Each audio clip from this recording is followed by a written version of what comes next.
Hey Margaret, how you doing? I'm doing good. Good. Congratulations on Wonder Woman Bloodline. Thank you. Yeah. So you are the co-screenwriter, I'm the screenwriter. the Yeah. screenwriter, the main screenwriter. Good. hmm So what's it like for you adapting this into this movie?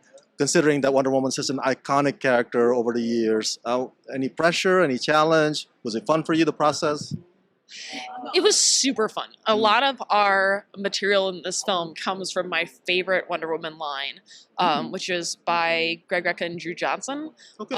as well as some Gail Simone sprinkled in. And the chance to take these stories and show them to an even bigger audience with my own spin on it was like nerd heaven. Every day was total Christmas for me writing this movie. Wow, yeah, because I saw the trailer, so it's a little bit prequels slash origin a little bit, but you bring in the villainy incorporated.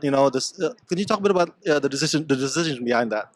Yeah, well, I really wanted this to be a movie that worked if you were a fan of all the DC animated movies, if you'd never seen any of the movies before, and if you'd only seen the live action Wonder Woman movie. Oh yeah. I wanted this film to stand on its own, but to not feel divorced from the other source materials. So it could really be a film that everyone could get behind. Last question before I let you go. What do you think about Wonder Woman that resonates with a lot of fans, millions of fans? What is it about her character, her personality, her skills? What is it about her? I think Wonder Woman has a great combo because she's a really gentle soul. Fighting is never her first choice, but she is someone that's willing to fight for what's right. And that's a really interesting combination, and I think a really heroic combination that you don't see. She really wants to protect the innocent, not just go out and hurt bad people. James, it's always a pleasure talking with you in all these events. Well, thank you. Yeah. So, congratulations on Wonder Woman Bloodline. Talk a bit about why this specific arc for this latest installment of DC Universe. This is kind of Wonder Woman's been part of this continuity for a long time, but she hasn't had a standalone story that kind of shows what her world is like apart from the Justice League. I mean, Superman had the death and return of Superman. Batman had Hush, where we kind of showed more of his life away from other heroes. And I wanted Wonder Woman to kind of have that kind of foundational, structured story that showed you what was her life like when she's not with the Justice League. And so that was the impetus for this movie, at least in conception. And I love the incorporation of villains incorporated. Could you talk a bit about bringing them into the arc, finally facing up against Wonder Woman? Well, a good thing, the live action movie included Dr. Poison, who's one of the more well-known in comics villains, but kind of obscure to a lot of other people. And so with her and Cheetah, Dr. Cyber, Giganta, we had the makings of Villains Incorporated, and I wanted to expose that all as many Wonder Woman villains as possible. I kind of want to do a Hush for Wonder Woman by showing as many of her villain cameos as possible. And so with Villains Incorporated, it was easy because they were already a super villain group, so that was great. Can't wait to watch it. Thank you so much, Thank sir. you. Oh, Justin, you had a busy year. Hush ended. Yeah. How'd you sleep? I didn't see. So congratulations on Wonder Woman Bloodlines. Yeah. Yeah, so I saw the trailer. It seems so inclusive. Like it's an Yeah. origin story and Yeah. it has villainous incorporated. That's Yeah. a big arc. Yeah, and thank you, by the way.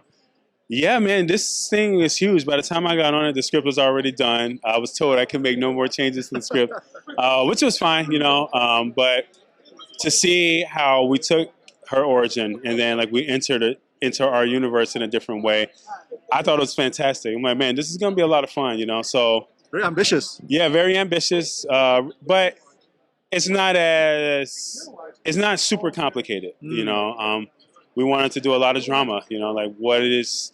If she makes a mistake, how does she recover from that mistake? And to us, we love doing that, And just like Hush, it includes a lot of villains, right? This one, Wonder Woman's villains. Yeah, her sort of it was a lot of fun to play with. I'm like, who are her villains? You know what I mean? And I was saying this earlier, but I love when James introduces another character because he wants to build a franchise. He wants to make, you're going to see this villain over and over. They're going to be pushing each other to the brink, So I thought that was cool. We get to see her rogues gallery. Last question. Mhm. What do you think the reason is that Wonder Woman has resonated all these years? I think it's, like I said, the vulnerability. You know, she brings a humanity to that character. She's not just a, you know, an unbeatable god. She's not Superman in that way. You know, she can't be beat, but she allows herself to be in that position because that draws her close to, you know, the human race. And I love that. I think everybody loves that. Hey Sam, it's always a pleasure talking with you at all these events. Congratulations on Wonder Woman Bloodlines. Oh, thank you. Always great seeing you. So, talk a bit about like why the need to actually cover all the arc of Wonder Woman. I saw the trailers, a little bit origin stories, a little bit of the villains. Yeah, I mean it's the Wonder Woman in James Tucker's continuity. So it's a Wonder Woman that we, you know, if you've been watching the continuity, you kind of know a little bit about.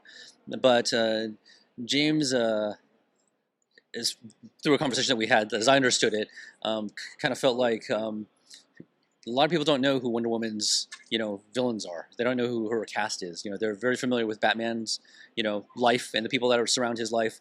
You know, as Batman and Bruce Wayne. Same thing with Superman, as Clark Kent or Superman. You know, they have their Lex Luthors, they have their Jokers. You know, and then they have even the second tier people, which people are very, very familiar with.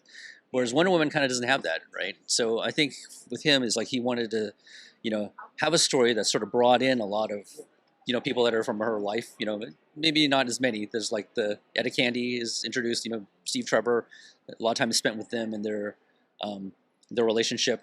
But also the villains, you know, not just Cheetah, but Giganta, you know, the doctors, the Dr. Cybers and Dr. Poisons and the Victoria Kales and stuff like that. So part of it was, again, just sort of like he wanted a movie about, you know, how do you sort of get more of like Wonder Woman's